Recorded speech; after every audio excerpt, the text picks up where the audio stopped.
2014 साली जेव्हा मोदी सरकार आलं तेव्हा खरंच मलाही खूप आनंद झाला होता. मी सुद्धा काँग्रेस विरोधात झालो होतो तोपर्यंत.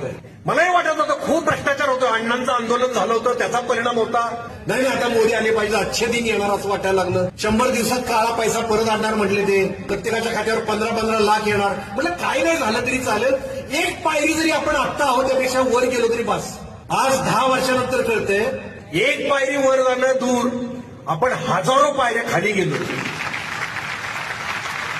स्वातंत्र्यानंतरच्या सगळ्यात भयानक परिस्थितीत आपण आहोत. अत्यंत नीच घृणास्पद राजकारण चाललंय. तुमच्या खिशातला पैसा रोज लुटतायत ते.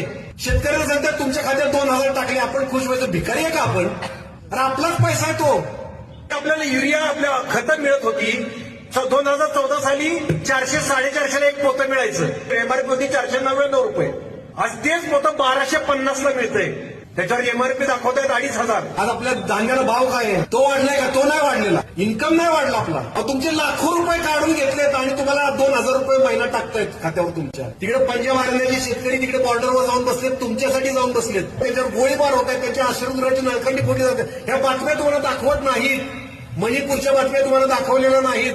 आपल्या भगिनींना निर्वस्त्र करून फिरवलं. महिला सबलीकरणाचं सगळ्यात मोठं उदाहरण कुठलं तर महिला कुस्ती खेळायला लागल्या, पुरुषांच्या बरोबरीच उभ्या राहिल्या.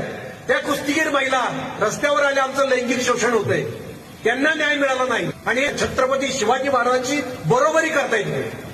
लायकी आहे का यांची?